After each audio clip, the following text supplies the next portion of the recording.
আমার দেহ আমার সিদ্ধান্ত, আমার হাত মুখ পা দিয়ে যা ইচ্ছা তাই করবো।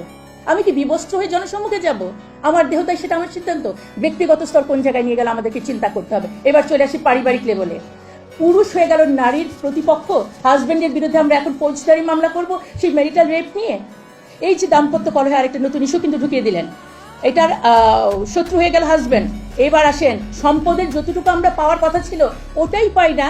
নারীরা বাবা এবং ভাইয়ের সাথে, সেটা নিয়ে কিন্তু অনেক ভাইদের সাথে অনেক ধরনের কলহ আছে। এখন আপনি আমাকে আরো 1 ডিগ্রি বাড়িয়ে দিলেন, মানে পরিবারে হাজবেন্ড, ভাই, বাবা সবাই আমার শত্রু হলো। এবার চলে আসি সমাজ লেভেলে। সেখানে কি হলো? পতিতাবৃত্তিকে করে দিলেন আপনি লিগাল পেশা হিসাবে। একদিকে স্বামীর বিরুদ্ধে আমরা দিব ফৌজদারি মামলা মেরিটাল রেপের, বেচারা কেন তখন সংসার করতে যাবে? উনি তো পতিতালয়ে চলে যাবেন, সেখানে তো আর মামলা খাওয়ার কোনো ভয় নাই।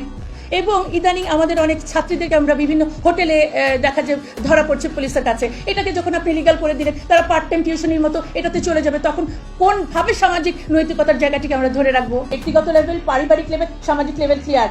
এবার চলে আসলাম আমি রাষ্ট্রীয় লেভেলে। এটি একটি ইহজাগতিক মানে প্রতিষ্ঠান, অবশ্যই তাই, তাদের সাথে ধর্মের কোনো সম্পর্ক নাই। কিন্তু আমাদের বক্তব্য হচ্ছে শুধু রাষ্ট্র কেন, ধর্ম ছাড়া কোনো প্রতিষ্ঠান টিকে থাকতে পারে না। এবং দুঃখজনক, তারা বলেছে সংবিধান থেকে নৈতিকতা এবং শালীনতা শব্দ দুটো বাদ দিতে হবে। বাকি আর থাকলো কি আমাদের? দেখেন, আসন বাড়িয়ে মানে যে আপনারা দেখবেন যে 300 আসনকে বাড়িয়ে 600 আসন করতে বলেছে। হ্যাঁ, তার মানে কি মমতাজ এবং শ্রমিক আইসাদের সংখ্যা আরো বাড়বে। এটা কোয়ান্টিটেটিভ ডেভেলপমেন্ট এবং এটা আই ওয়াশ, যেটা আমি বলেছি যে স্থান পরিবর্তন করে সংখ্যা বাড়িয়ে আসলে কোনো ধরনের নারীর ক্ষমতায়ন অবশ্যই হয় না। সেটা গুণগত মানে হতে হবে।